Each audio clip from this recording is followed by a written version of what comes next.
Halo, nama saya Francina DG. Saya mahasiswa dari Universitas Cendrawasih, program studi Ilmu Sosial dan Ilmu Politik, jurusan Ilmu Pemerintahan. Saya angkatan 2020, kelas ekstensi.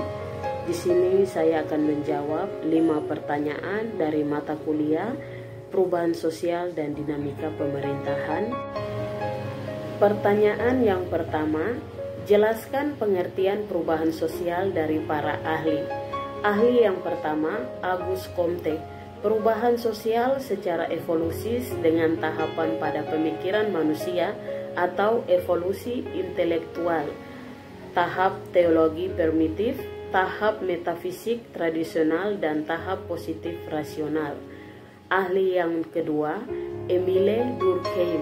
Perubahan sosial hasil dari faktor ekologis dan demografis mengubah kehidupan masyarakat tradisional atau solidaritas mekanik ke modern atau solidaritas organik. Yang berikut, Max Weber. Perubahan sosial terjadi akibat pergeseran nilai yang jadi orientasi kehidupan. Ahli yang berikut, John Lewis Gillen dan John Philip Gillen. Perubahan sosial adalah suatu variasi dari cara hidup yang diterima akibat adanya perubahan kondisi geografis, kebudayaan material, komposisi penduduk, ideologi, maupun karena adanya difusi dan penemuan baru dalam masyarakat. Penemuan yang berikut yaitu ahli Robert M. Marsefer. Perubahan sosial sebagai perubahan dalam hubungan sosial atau sebagai perubahan terhadap keseimbangan hubungan sosial. Yang terakhir, Selo Soemarjan. Perubahan sosial adalah perubahan pada lembaga-lembaga masyarakat dalam suatu masyarakat yang mempengaruhi sistem sosialnya, termasuk di dalamnya nilai, sikap, dan pola perilaku di antara kelompok dan masyarakat. Yang berikut yaitu yang terakhir, William Ockham. Perubahan sosial menemukan pada kondisi teknologi yang menyebabkan terjadinya perubahan pada aspek-aspek kehidupan sosial seperti kemajuan ilmu, pengetahuan, dan teknologi yang sangat berpengaruh terhadap pola pikir masyarakat. Pertanyaan kedua, sebutkan dan jelaskan jenis-jenis perubahan sosial. Jawabannya, peningkatan kapasitas. Yang pertama, perubahan kapasitas, meningkatnya pengetahuan, keterampilan, dan akses ke informasi bagi masyarakat. Yang berikut, perubahan akses, menyatukan suara dan kontribusi masyarakat, menciptakan arah bagi komunitas untuk berpartisipasi pada perubahan sendiri.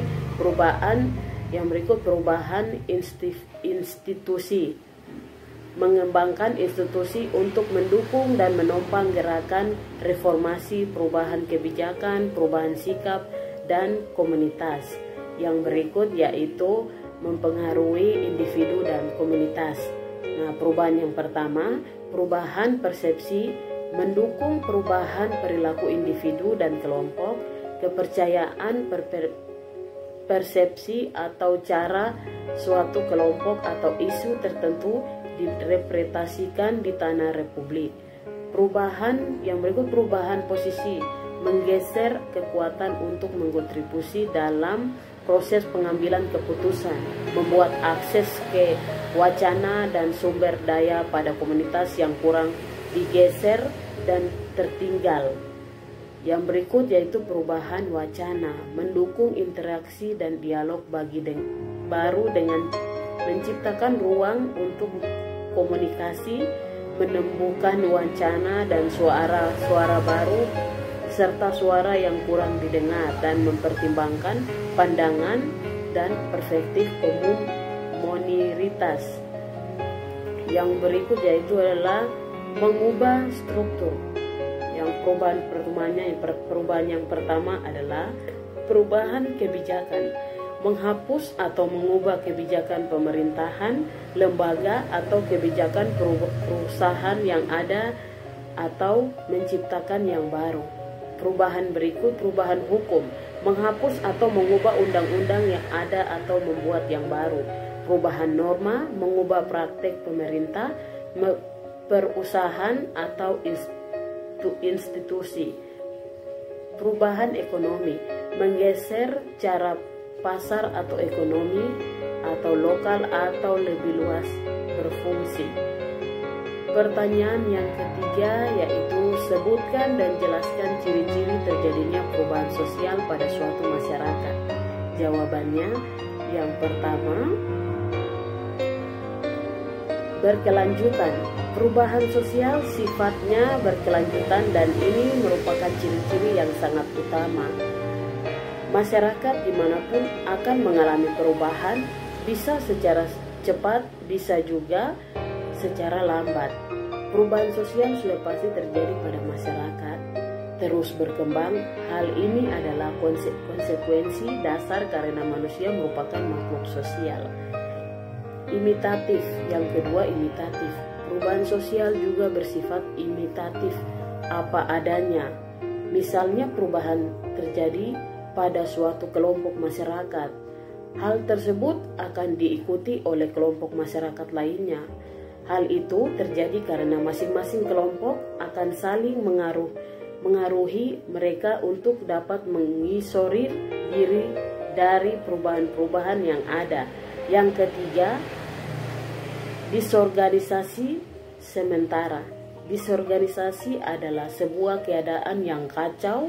Hal ini merupakan akibat dari adaptasi bagian-bagian masyarakat terhadap perubahan sosial yang terjadi.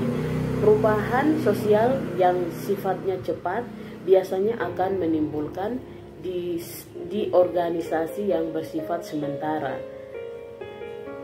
Yang berikut yaitu nomor 4, hubungan kausalitas timbal balik. Perubahan sosial yang tidak dapat pada bidang material atau imaterial saja, akan tetapi perubahan sosial itu dapat terjadi pada keduanya.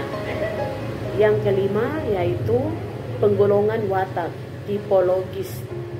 Secara tipologis, perubahan sosial dapat dikategorikan dalam beberapa bentuk, antara lain proses sosial, perubahan struktur kelompok, dan segmentasi.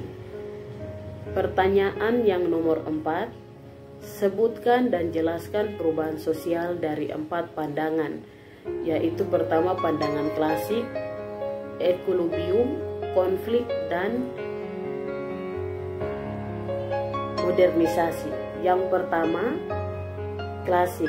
Klasik dalam sosiologi dimaknai sebagai teori yang mengawali munculnya berbagai studi ke masyarakat atau sosiologi. Kemudian teori ini juga menjadi dasar bagi munculnya teori-teori yang lahir sesudahnya. Yang kedua, equilibrium. Equilibrium adalah keadaan teoritis di mana menjadi keseimbangan di sebuah sistem sosial, baik keseimbangan internal yaitu interaksi antar anggotanya, juga keseimbangan dengan lingkungan eksternal yang mengaruhinya. Yang berikut yaitu konflik. Konflik seringkali dapat didefinisikan sebagai kegagalan mencapai tujuan, sarana, kebutuhan, kemenangan, atau kosmologi sosial atau biasa disebut dengan ideologi. Istilah konflik juga bisa didefinisikan sebagai segala sesuatu yang tidak sesuai dengan hal lain seperti pemikiran, sifat, atau niat. Yang terakhir yaitu modernisasi. Modernisasi merupakan teori yang digunakan untuk menjelaskan proses perkembangan dalam suatu masyarakat. Teori modernisasi diartikan sebagai pandangan terhadap perubahan sosial budaya di lingkungan masyarakat yang berkaitan dengan perubahan kehidupan dari tradisional menuju modern.